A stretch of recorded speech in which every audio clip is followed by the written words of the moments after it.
What's up, guys? Welcome back to another episode of Adventures in Drunk Fish Keeping. That is good. Tonight's episode is a pretty simple episode, and it's talking to you about the benefits of media reactors. Now, I have already set mine up, so I'm not pulling it out of my sump all the way to show you. I will show you in a minute what it looks like in the sump, but I'll give you a great example of how a media reactor is set up using a paper towel roll, because this is the best description. So imagine the outside of your paper towel roll is the outside of the canister, and it's hollow inside with a center tube.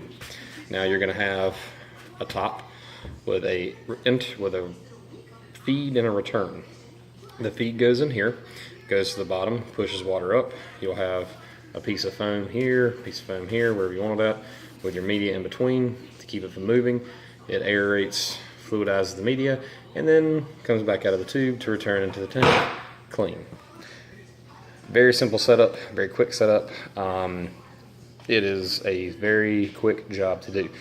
Do not let one scare you if you're a beginning reefer or if you're someone who has not used a media reactor yet. They're very simple. The setup is insanely simple to the point where you're not even going to freak out once you put it together. Now, what to run in one does take a little bit more research. So this is really the main bulk of the video, because setting up a media reactor is very straightforward. I think I've said it about 16 times now, so I'm not going to keep harping on that. But what to put in it, now that does take a little bit more research and calculation. Now, there's a couple different products you can put in there. One would be called GFO. Reef keepers, hobbyists have been in it for a while, heard of GFO. For you people that haven't heard of GFO, this is what it looks like. It is ferric oxide. All GFO stands for really is granulated ferric oxide. This is a phosphate remover. This gets your phosphates out, helps knock down nuisance algae, things like that. Does help clean the water up a little bit. It's not going to clear it up like carbon would, but it will help get the water quality better on a chemical level. So when you do your test, now I know in one of my past videos, I think it was the last one, I showed you guys the Red Sea Test Pro kit for magnesium, calcium, alkalinity. That's a $50 kit. Now everybody's going to buy that kit. I get that. A lot of local LFSs and stores will test water. It's worth getting that checked on a regular basis. If you do your normal water test and have like the basic API or Red Sea saltwater test kit for like pH, nitrates, and ammonia, it's a good test to run still. Make sure your base parameters are where they need to be at. But if you're going to try to keep coral and things like that and try to get a healthy reef tank, you will need to check your magnesium, calcium, alkalinity, and also check your phosphate levels too. But like I said, this test kits are like 50 bucks, and that's just for the three. That's not including phosphates and other things. So those get expensive. I get that, but it is worth testing. Now, GFO is usually weighed out in grams. This is a 200 gram bottle. If you will see, I used a little bit over half, or a little bit less than half actually, so about 90 grams. Now you do want to calculate for your sump size as well, and your tank size. So if you've got a case like mine where you're running a 120 gallon tank and you have a 40 gallon sump underneath, you want to run for about 150 gallons. The bigger the tank, more GFO you're going to need. Smaller the tank, less GFO you're going to need, just like with carbon and anything else. But you do want to start, like with anything in the reef, you want to start with less. I figured out my volume and figured out about 90 grams should do for a good baseline to test and see if I need to add more or add less or remove. I don't think 90 is going to be overkill. You can overdose on GFO. It's hard. You'd have to put a lot into a small tank. And the only thing it's going to do is it's going to leach a lot of stuff out of the water over time that your corals will need to grow. Some of your inverts will need to help, build their exoskeletons and things like that, and shells. But like I said, you'd have to do a lot of GFO to do it, so don't let it scare you. But there's a lot of formulas out there. I'm not going to sit here and spout off the whole formula, but it's pretty easy to just base your water volume off. And actually, if you go to Sustainable, they've got a calculator for that. That's what I used. Some people you'll see will run carbon in a media reactor, which is perfectly fine. It actually helps keep the carbon like constantly having water flowing through it, versus the way I do it in the bag. You could result in dead spots if you just keep it in the bag somewhere in the sump. where I've got mine's in a pretty high flow area. But still, you know, think about it.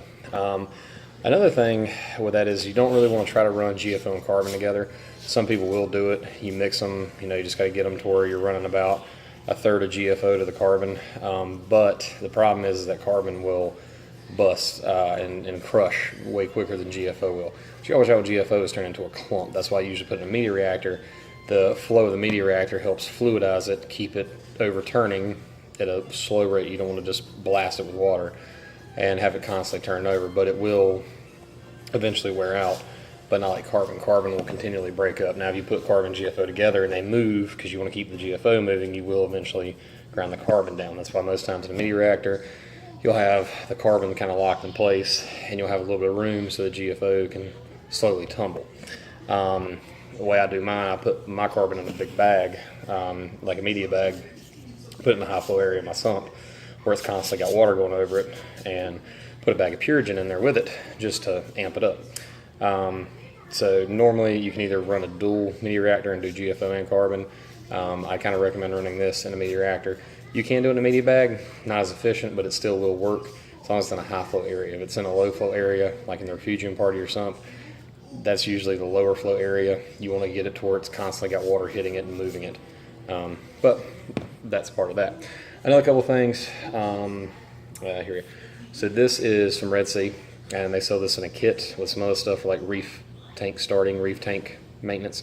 And this is basically a nitrate phosphate remover. Got to be careful putting this stuff in there. You don't want to put too much in. Too much, you will start causing oxygen loss to the tank, but this is a good way to help remove stuff. If you're running a smaller nano tank, don't have room for media reactor. If you're running a tank, for example, that's not drilled, that's got hang on the back, and you don't really have anywhere to put a media reactor, this stuff's good to use to help bring it down, but you want to read the dosing instructions and make sure you dose accordingly, because too much will cause beer and burgers, America at its finest. Too much will cause some harm in your tank, so definitely read the instructions on the back, dose accordingly to the size of your tank. Like always with reefs, slow and steady wins that race. Another part of that kit was the nitro back, which is basically just a beneficial bacteria. It's like the C-Chem that I showed y'all last week. It's just a beneficial bacteria that helps with bacteria breakdown, nitrite removal to convert it over to nitrates. If you got a good healthy bacteria population, it's also going to help keep a stable bioload in the tank. So as always, beneficial bacteria is always your friend. Adding to that regularly is not going to hurt anything. It doesn't hurt to give them a little bit of a backup. If you're adding new rock to the tank, or if you're adding new rock to your sump or refugium, it never hurts. And the last part of that is which basically KH Coralline Grow is really kind of promote coral and algae growth. Good stuff to run, will help with some coral growth, but if you're dosing with like a refusion or referoids or vibrants, anything like that, ions, it's got kind of the same stuff. Your magnesiums, your strontiums, your traces. You just don't want to go overboard, because if you throw too much in there, you'll end up hurting the tank more than helping it. So if you're someone who's going to get serious in reef keeping, it is worth buying the bigger test kits that are expensive. Good news is that you don't use a lot of the material in the test kits when you test. Even if you test weekly, you're only using 5 drops, 10 drops. With the Red Sea kit, you're just doing tritation, things like that, which is real quick, real easy, but you're not using a lot of material. So you buy the kit, it'll last for a while, and if you're going to get serious in reef keeping and want to know where your parameters are at, really good kit to buy. Unless you're just like really close to an LFS that'll test water and they don't mind you going in there all the time getting it tested. But that is part of that weekly or bi-weekly water check. I normally like to check my water right before I do a water change. Kind of helps me do my amount of water change. If my parameters are kind of low as to where I don't have a lot of nitrates, sometimes I will do a smaller water change just so I don't pull everything out. Because you do want a little bit of nitrate in the tank, not a lot. I mean, you want a minimal level, not high. We're talking like under 25 parts per million. You want it under that. But, just a tenth doesn't hurt, because that means you are working. That means the bacteria is doing what it's supposed to do. You don't want a completely sterile environment and completely clean water all the time. And by clean, I mean scrub clean. There's no beneficial bacteria working. There's nothing in there because it's constantly getting changed out.